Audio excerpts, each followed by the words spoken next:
Joe brought Arnold Schwarzenegger to the States. He had the mind of a champion. He had a heart of a champion.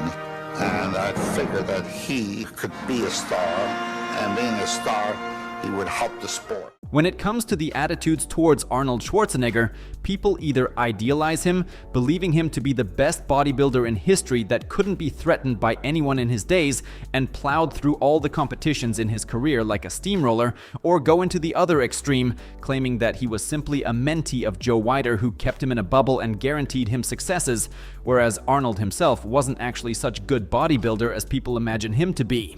The former definitely seems to be more numerous, which are the people who perceive Schwarzenegger as a perfect bodybuilder, and although everyone can see his pictures when he was at the peak of his career and draw such conclusion, those who see flaws in his physique and question the legitimacy of some of his successes also make a good point. In this material, I will try to answer the question of why Arnold kept winning, what share of that was genuine athletic quality that he represented, and what share was the politics of his federation, which was IFBB.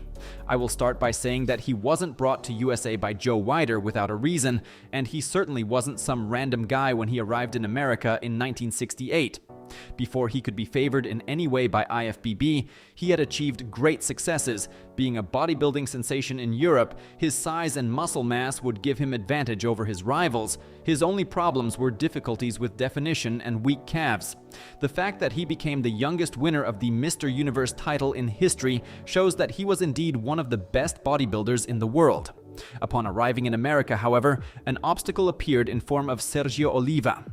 In 1969, during Arnold's first Mr. Olympia, he couldn't be beaten. The Cuban is considered by many to be the owner of the best genetics for bodybuilding in history. Unlike Schwarzenegger, he had narrow hips and waist, better legs and bigger arms, although they didn't have such good shapes. Despite that, in 1970, Arnold wasn't any worse in terms of mass and he had a better definition, which is why he first beat him in the Mr. World competition and then in Mr. Olympia. Is this victory controversial? Hardly. First and foremost, their fight was incredibly even, making it very difficult for the judges to decide, which resulted in the posing getting prolonged. That was when the famous incident took place, which Schwarzenegger refers to in his autobiography as sealing the contest that was already won by him, whereas Sergio Oliva called it a dirty trick by Joe Weider.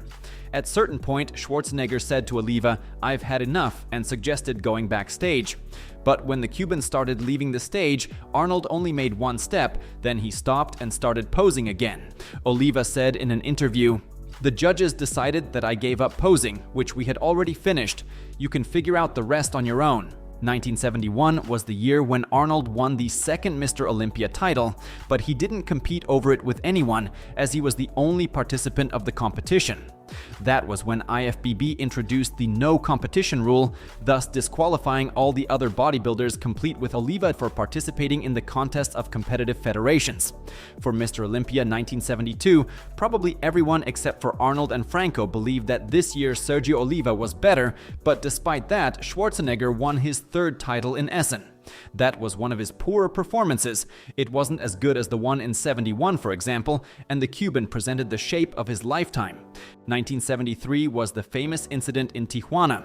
Oliva, for challenging Arnold on neutral ground, which the Austrian didn't accept by the way because Joe Weider told him so, was disqualified from that year's Mr. Olympia, although obviously the official reason given by IFBB was completely different.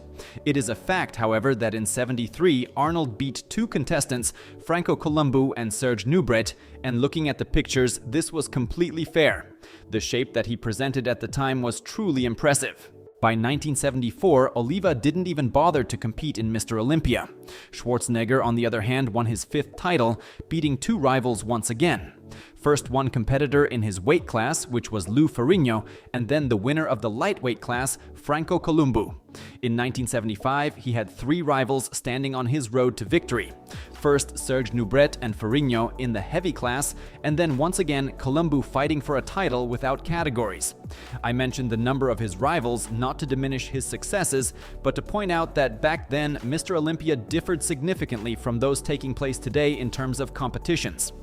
Schwarzenegger's last performance in Mr. Olympia took place in 1980 after a 5-year break. One could be rather sure that this year he didn't deserve to win, presenting one of the inferior versions of his physique. I think that it is clearly obvious that Arnold was favored by Joe Weider, and a lot of things could be set up in his favor. Why was it like this? A good hint is what Weider himself said about Arnold. He had the mind of a champion. He had a heart of a champion. And I figured that he could be a star, and being a star, he would help the sport. He needed a bodybuilding star that would promote this discipline, and Arnold Schwarzenegger did fit perfectly for that role. At the same time, such star couldn't lose, so at the moments when difficulties would pile up, he needed a little help. Was that a fair thing to do? It certainly wasn't, but it was clever, and in the end, it yielded the expected result. Schwarzenegger was an absolutely key figure in the development and popularization of bodybuilding. Without his character, it probably wouldn't be what it is today, and at the same time, what I said before doesn't change the fact that he was one of the best bodybuilders in history.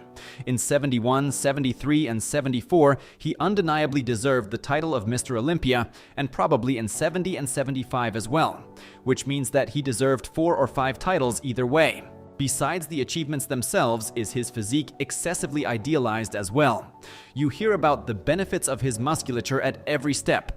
I'm not going to repeat them here, despite most of them being completely true, and I'll just take this opportunity to present an image from the other side, quoting a bodybuilding legend, the uncrowned Mr. Olympia 1997 Nasser El Sonbati. I never wanted to look like Arnold because I realized through my analytical approach that as a person, he had weak legs, floppy shoulders, and large waist.